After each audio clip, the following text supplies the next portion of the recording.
Hello and welcome to another Podcast Pontifications with me, Evo Terra. If this is your first time watching, this video you're watching, it's not a podcast. This is a video where I talk about podcasting. If you want the podcast, go to podcastpontifications.com. You can get this and like 95 other episodes. Wow, lots of shows. I think there are some cases where a business podcast is actually better than a website. Let me explain that provocative statement to you.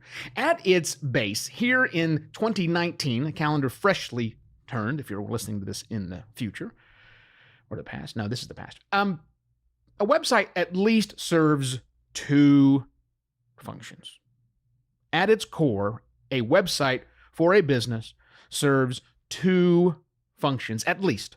Function number one is discoverability, because without a website, Google and any other search engine someone might use can't find your website. So when someone is searching, it can't be there. Or because people now are pretty smart, they just simply go and they'll type in businessname.com because they want to discover content. Okay, great. So that's discovery. That's number one. The second purpose a website serves is providing information about the business. Now, maybe that's nothing more than hours of operations, a map to get there, a product list. Maybe it's not.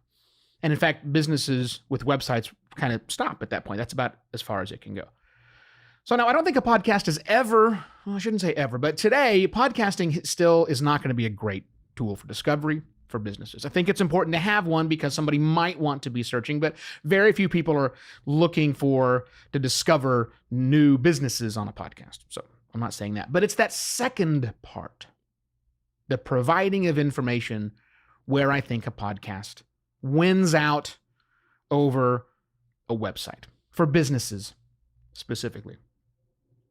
Because with a website, a lot of businesses who've taken that minimum viable website approach do those two things. Here's a website for discovery, and here's a website so you can check out my hours. Like, I'm trying to go to my dry cleaners, find out, are they open on New Year's Day or not? I can go to their website to get that information, right? Okay, great.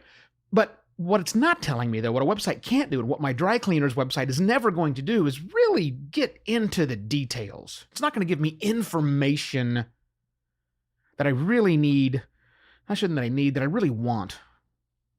But a podcast can do that because a website is static and it's hard to do it. And I guess you go with a blog, but come on, no one reads business blogs because they're boring and they get outsourced and somebody else writes them.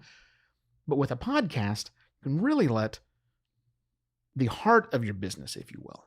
You can really let the ideas of your business, the convictions, that mission statement that you spent so much time drafting, business, you can actually live every single episode with a podcast and give